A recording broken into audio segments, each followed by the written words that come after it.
everyone, welcome back to Ever the Star Wars Story, and today we're talking about why I love the Bad Batch, so let's go and jump right into it.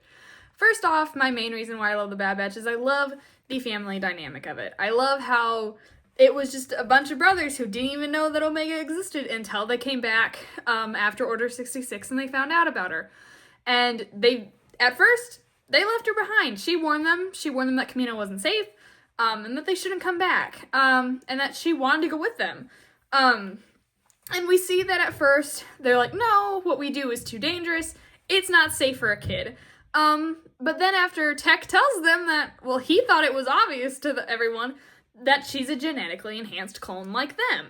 And we see that immediately Hunter's like, we gotta go back for her. We can't just leave her there. Which I really liked. And then we see that, like, the best interest was always for her. We see that whenever they go to Cut and Sue, that he wants to send her with them because he knows that it's going to be safe for her. He knows that she'll have a good life. And so he always was taking care of Omega. And we also get to see that in the end of the Bad Batch, at the end of Season 3, with Omega. We get to see him be like, well, you're our kid, Omega. He wants to protect her. And we also see that in Season 3 a lot, too, whenever, Season 3, the end of Season 2, whenever he's like, we're going to get her back.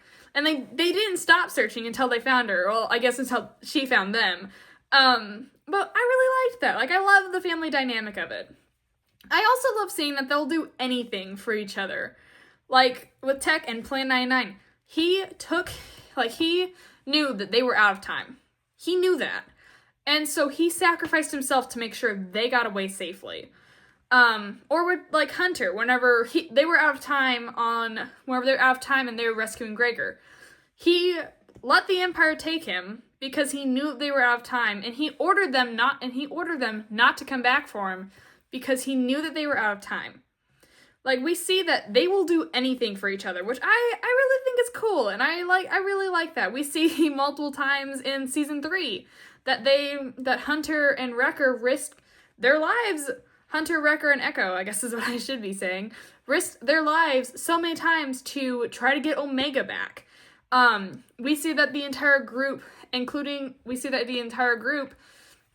risked their lives trying to figure out where the heck Crosshair was being held, and we even lost Tech during that. But we see that they will do anything for each other, which I really like. I think that's super cool, and it's so much fun. And I love seeing how it's, like, they're just trying to navigate a new world. It's completely different than the Republic was. This is the reign of the Empire. They're trying to figure out, well, what they're doing with their lives. What should they be doing? Which I think is, like, really cool. And I really enjoy seeing, like, that dynamic. Like, they're not sure what they're doing, but they are going to figure it out. And I like seeing that, like, at the end of the Bad Batch, they have their lives figured out. They have it sorted out. They live on Pabu. They're no longer in the fight. And we see that Omega isn't done with that. But she understands the rest of the Bad Batch is, but she's not done with her fight. And I loved seeing that scene. Like, she's like, you guys have fought your fight, but I haven't fought mine. Which I thought was, like, really cool and, like, really sweet. I'm like, oh my word, that's so sweet. And I also loved seeing, like, Omega never gave up on her brothers. Especially with Crosshair. Like, she never stopped trying with him. And eventually, it worked out.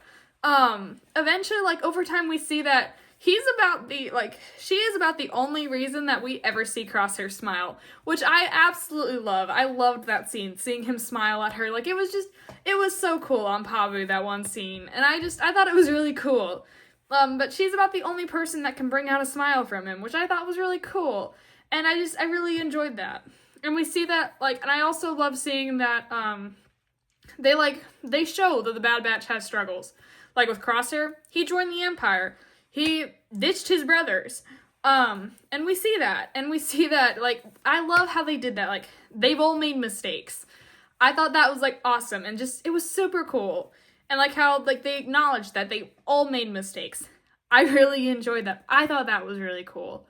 But I love The Bad Batch so much. And it is one of my favorite shows. And the fact that it is over, I still cannot get over. And it's been a little over 7 or 8 months now. And I'm still in shock, and I'm still not happy about it. I'm like, I can't get over that. Because it was such a good show, and I understand, like, why it ended, and I loved the ending that we got. it was so sweet and tenderhearted. I absolutely loved it. I definitely hope to see Omega I definitely hope to see live action Omega in future shows. Hopefully the Ahsoka series, but we'll see. But I thought it was just so cool. And I especially loved, like, seeing that, like, the friendships that Omega had over time.